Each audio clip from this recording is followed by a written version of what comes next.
ఓం నమ శివాయ నమ. ఓం శ్రీ మాత్రే నమ. శ్రీ వనదుర్గాయ నమ.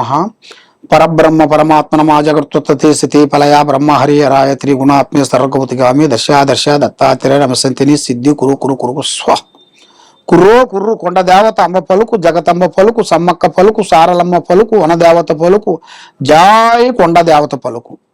ప్రజలందరికీ నమస్కారము. 2026 ఆగస్టు నెల 12 రాశుల్లో ఉండవలసిన వాళ్ళందరికీ మరి వాళ్ళ స్థితిగతులు ఎలా ఉన్నాయి, వాళ్ళ యోగ నక్షత్రం ఎలాగుంది, మరి చాలామందికి రాశి ఫలాల గురించి కొంతమందికే తెలుసు, కొంతమందికి వాళ్ళ పేరు బలాన్ని బట్టి ఆలోచన చేస్తుంటారు. కొంతమంది వాళ్ళు పుట్టిన తారీఖు పుట్టిన సమయాన్ని బట్టి వాళ్ళకి ఏ నక్షత్రం వస్తుంది, ఆ నక్షత్రం దగ్గ ఏ రాశి వస్తుంది అనేది కొంతమందికి తెలుసుకుంటారు. కొంతమంది పెద్దవాళ్ళు వాళ్ళకి తెలియకోకుండా పెద్దవాళ్ళు పేరు పెట్టేస్తారు. ఎందుకంటే వాళ్ళ గడియలు టయాలు చూసుకోకుండా నామకరణం అనేది చెప్తారు. పెట్టేసిన తర్వాత వాళ్ళు ఏ రాశి అనేది సతమతం అయిపోతుంటారు. మాది ఈ రాశ అనేది వాళ్ళకి ఆందోళన పడుతుంటారు. కాబట్టి మీరు అలాగ ఆందోళన పడాల్సిన పని ఏం లేదు.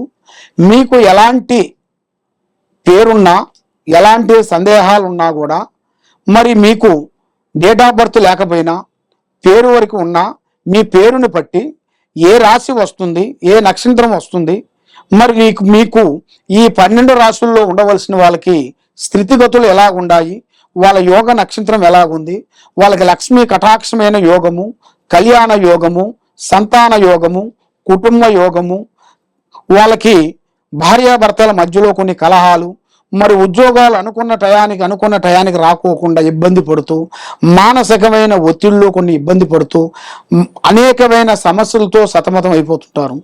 కాబట్టి మీకు ఎలాంటి సమస్యలు కానీ ఎలాంటి ఇబ్బంది కానీ ఉన్నా కూడా తప్పకుండా మమ్మల్ని ఒక్కసారి సంప్రదించినట్టుకైతే మీలో ఏముంది, మీ జాతకాన్ని బట్టి ఏం జరుగుతుంది అనేది గవ్వలం వేసేసి గవ్వల ప్రకారంగా ఈ నెలలో ఈ రాశిలో మీకు ఏ కలిసి వస్తుంది, ఏది మీకు కలిసి రావదు అనేది మేము అన్ని చూసి సెట్ చేసి మీకు అన్ని విషయాలు చూసి చెప్పగలుగుతాం. తదుపరి రాశి వృషభ రాశి. మరి ఆగస్టు నెల 2026 ఈ వృషభ రాశిలో ఉండవలసిన వాళ్ళకి అదృష్ట బలము, జీవిత బలము, స్థాన బలము, యోగ బలము, వెలుగు బలం. మరి ఇలా జాతక యోగంలో చూసుకుంటే స్థాన బలం అనగా ఇల్లు. మరి ఇలా జాతక యోగంలో ఎన్నో రోజుల నుంచి ఎదురు చూస్తున్న ఒక స్థానాన్ని వీళ్ళు పూర్తి చేసుకోవాలని ఎదురు చూస్తున్న ఒక అవకాశాలు వీళ్ళకి ఇప్పుడు మొదలయ్యే మార్గం దగ్గరికి వచ్చేసింది. కాబట్టి వీళ్ళు ఎన్ని రోజుల నుంచి రెంట్లో ఉండి బాధపడుతూ ఎన్నో కష్టాలు పడుతూ వీళ్ళు సొంత ఇంటికి వెళ్ళాల్సిన కళ నెరవేరే టైం వచ్చేసింది. మరి ఈ వృషభ రాశి వాళ్ళు ఎక్కువగా గబగబ మాట్లాడుతుంటారు, ఏది మనసులో పెట్టుకోరు. కానీ ఎవరు వచ్చినా కూడా వాళ్ళ ముఖం ముంగల గబగబాని మాట్లాడుతుంటారు. కాబట్టి వీళ్ళకి తొందరపాటు వల్ల ఎన్నో నష్టాలు ఎన్నో ఇబ్బందులు ఎదురవుతుంటాయి. కాబట్టి ఏ మాట అయినా కానీ ఏ విధమైనా కానీ కొంచెం జాగ్రత్తగా ఆలోచన చేయాలి. రెండోది, మరి ఇలా జాతక విధానంలో కొన్ని ఏ పని చేసినా కొన్ని రిచ్గా ఉంటుందన్నమాట. అంటే ఏ పని చేసినా ఒక హై లెవెల్లో చేయాలి అన్న ఒక ఆలోచన ఐడియా. మరి ఈ జాతకంలో ఉండవలసిన వాళ్ళకి వృషభ రాశి వాళ్ళకి భూమిలో బంగారం దొరికే అదృష్ట ప్రాప్తి అనేది కనబడుతుంది. అది ఊహించని అదృష్టం. మరి ఏ కార్యక్రమైనా కానీ పొత్తు అనేది ఎక్కువగా చేయకూడదు.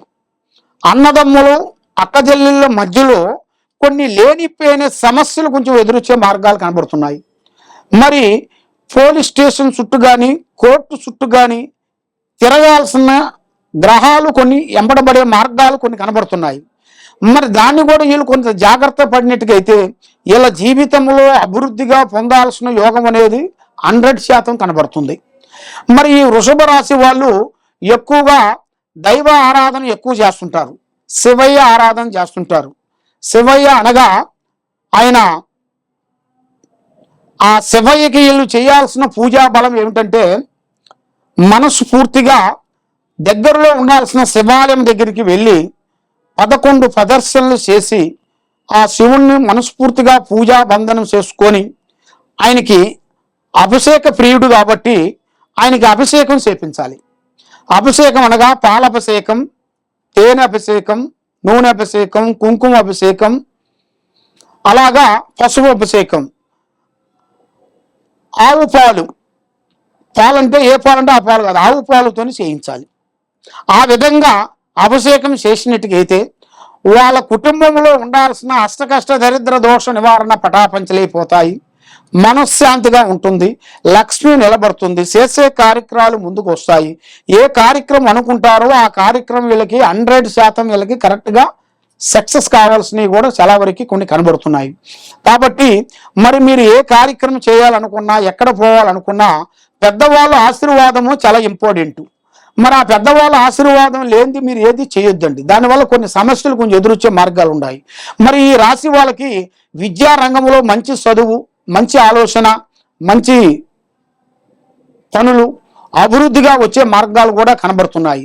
మరి విద్యాపరంగా కూడా విదేశాలు కూడా వెళ్ళి అక్కడ కూడా విద్యను కూడా కొంత పూర్తి చేసుకొని వీళ్ళ మైండ్లో ఉండాల్సిన ఆలోచనలు పూర్తి చేస్తారు. కాబట్టి ఎవరు చేయని కొన్ని పనులను చేసి చూపించాలని వీళ్ళకి ఎక్కువగా ఆలోచన. ఒక దాన్ని కనిపెట్టాలి, ఒక వస్తువుని కనిపెట్టాలి, ఒక వస్తువుని కానీ ఒక ఐటమ్స్ కానీ కనిపెట్టి ప్రజలకి చూపించాలన్న ఒక ఆశ, కసి, పట్టుదల వీళ్ళలో ఉంది. కాబట్టి అది వీళ్ళకి నెరవేరే టయాలు కూడా అతి దగ్గరలోనే కనబడుతున్నాయి. కాబట్టి మరి వీళ్ళు ఏ కార్యక్రమం చేసినా, ఏ పని చేసినా 1, 2, 3 సంవత్సరాల నుంచి ఎదుగుదల లేకోకుండా అయిపోతుంది. అంటే డబ్బు నిలబడతలేదు, కొంత రుణ బాధలు ఎక్కువగా కనబడుతున్నాయి. ఎంత డబ్బు సంపాదించినా కూడా చేతికాడికి వస్తుంది కానీ నోటికి అందుకోకుండా పోతుంది. చూసే జనాల వరకు బాగున్నారని ప్రజా ఏడుపు ఎక్కువగా ఉంది. కాబట్టి ఈ రుణ బాధల వలన ఏ కార్యక్రమం చేసినా, ఏ పని చేసినా వీళ్ళకి దగ్గరకు వచ్చింది దూరం అయిపోతుంటుంది. నమ్మిన వాళ్ళు మోసం చేస్తుంటారు. బంధుమిత్రులతో లేనిపోయిన సమస్యలు, స్నేహితులతో కానీ ఒక స్త్రీల నుంచి సమస్యలు ఎక్కువగా రాబోతున్నాయి. అంటే ఒక స్త్రీ వల్ల లేనిపోయిన సమస్యలు వస్తాయి. ఆ స్త్రీ వల్ల వీళ్ళు పోలీస్ స్టేషన్ కానీ లేదా కోర్టు దాకా వెళ్ళే విధానాలు కూడా కొన్ని సమస్యలు కొన్ని కనబడుతున్నాయి. కాబట్టి స్త్రీ విశేషంలో అతి జాగ్రత్తగా కొన్ని పాటించాలి. అతి జాగ్రత్తలు వీళ్ళు పాటించుకోకుండా ఏమి కాదులేని వీళ్ళు పోయినారు అనుకోండి, దానివల్ల లేనిపోయిన సమస్యలు కొన్ని ఎదురవుతారు. దానివల్ల సమస్యల వల్ల మైండ్, మనసు, ఆలోచన విధానం దెబ్బతింటుంది. కాబట్టి మరి మీరు ఏ కార్యక్రమం చేసినా, ఎక్కడ పోయినా కూడా తొందరపాటు అనేది ఎక్కువగా వద్దు. కాబట్టి శనివారం రోజున కటింగు, షేవింగు చేయించొద్దండి. శనివారము, మంగళవారము. మరి ఇలా జాతక యోగాన్ని బట్టి చూసుకుంటే నేనుగా నల్ల వస్త్రములు ధరించొద్దు, బ్లాక్ కలర్ డ్రెస్సులు కానీ, బ్లాక్ వస్తువులు కానీ ధరించకూడదు. దానివల్ల లేనిపోయిన సమస్యలు కొంచెం ఎదురొచ్చే మార్గాలు కూడా చాలా వరకు కొన్ని కనబడుతున్నాయి. కాబట్టి ఈ వృషభ రాశిలో ఉండవలసిన వాళ్ళకి ఏ కార్యక్రమైనా కానీ మనసులో ఉన్న విషయాన్ని పబ్లిక్ చేయొద్దు. పని అయిన తర్వాత చెప్పుకోవాలి కానీ పని కాకముందు ప్రాణము లాంటి స్నేహితుడు కానీ, మిత్రుడు కానీ, బంధువు కానీ ఎవరికి చెప్పి చేయొద్దండి. ఈ విధంగా చాలామంది చాలా విధానాలతో బాధపడుతూ, ఆరోగ్య సమస్యలతో, కుటుంబ సమస్యలతో, ఎంతోమంది కొన్ని సమస్యలతో బాధపడే వాళ్ళందరికీ మేము అమ్మవారు పూజా బలం చేసి ఈ వేరు మేము పూజా బంధన చేసి అమ్మవారు భూమిలో నుంచి మేము పీకుతాం. ఈ భూమిలో నుంచి మేము పీకేటప్పుడు దీనికి పసుపు కుంకుమ వేసేసి అమ్మవారు మంత్రాన్ని చదివి మేము తీస్తాం. ఇది సభకట్టు వేరు. అంటే నరదిష్టి లేకోకుండా, ఆరోగ్యం బాగుండేట్టుగా, మనశ్శాంతి ఉండేట్టుగా, కుటుంబంలో ఎలాంటి సమస్యలు ఉన్నా, ఎలాంటి ఇబ్బందులు పడుతున్నా ఇది అమ్మవారు పూజా బంధన చేసి మేము ఇది వేరుని తీసి చాలామంది ప్రజలకి, ఎంతోమంది ప్రజలకి మేము ఇచ్చాం. గత 30 సంవత్సరాల నుంచి వచ్చిన మా దగ్గర ఉన్న భక్తులందరికీ ఈ వేరు ఇచ్చి మేము అమ్మవారు పూజా బలం చేసిన దానివల్ల ఎంతోమంది గొప్పవాళ్ళు అయిపోయి కుబేరులు అయిపోయారు. కాబట్టి తప్పకుండా మీరు మా దగ్గరికి మీరు వచ్చి ఈ వేరు మీరు తీసుకొని వెళ్ళినట్టుగైతే మీ కుటుంబంలో ఎలాంటి సమస్యలు కూడా తీరిపోతాయి. ఈ వేరుని మీరు తెల్ల గుడ్డలేసి పసుపు కుంకుమ వేసి ఇంటికి కట్టుకోవాలి. ఈ వేరు వల్ల మీకు అష్టౌశ్వర్యాలు, భాగ్యభోగాలు, మనశ్శాంతి ప్రాప్తి కలుగుతాయి. కాబట్టి మాది ఇక్కడ దిల్సుఖ్ నగరు సాయిబాబా గుడి ఎదురుగా శ్రీ సమ్మక్క సారలమ్మ మహాశక్తి పీఠం. తప్పకుండా మీరు మా దగ్గరికి వచ్చి వేరు తీసుకొని వెళ్ళినట్టయితే మీకు అన్ని పనులు విజయవంతం అవుతాయి. లేదు మీరు ఎక్కడో నుంచి ఫోన్లు చేసి వేరే ఊరు నుంచి మీరు ఉన్నారనుకోండి, మరి మీరు మాకు ఫోన్ చేసి గురువుగారు మీ వేరుని మాకు కావాలంటే కొరియర్ ద్వారాగా మేము పంపించగలుగుతాం. మీకు ఎలాంటి సందేహాలు ఉన్నా కూడా ఈ కింద ఉండాల్సిన నెంబర్కి మాకు సంప్రదించండి. మీ ఇంట్లో ఏముంది, మీ ఒంట్లో ఏముంది, మీ మీద ఏముంది, ఎలాంటి గ్రహాలు ఉన్నాయి, మరి మీకు ఎలాంటి ప్రాబ్లం జరుగుతుంది, ఎవరు మీకు చేతబడి చేస్తున్నారు, ఎవరు మీకు బాలావతి చేస్తున్నారు, మరి మీకు అబ్బాయిలు కానీ అమ్మాయిలు కానీ చదువులలో బ్రేక్ అయిపోతున్నారు, వాళ్ళ విద్యలో వ్యాపారాల్లో ఇబ్బందిగా కలుగుతుంది. మరి ఇలాగ అయిన వాళ్ళకి ఏ సమస్యలతో బాధపడుతున్నారో తప్పకుండా వాళ్ళ సమస్యలు మొత్తం మేము చూసి ఎలాంటి పరిష్కారం, ఎలాంటి సమస్యకైనా కూడా పరిష్కారం మన దగ్గర దొరుకుతుంది. ఈ కింద ఉండాల్సిన నెంబర్కి సంప్రదించండి. సర్వో జనా సుఖినో భవంతు. ఓం నమః శివాయ నమః.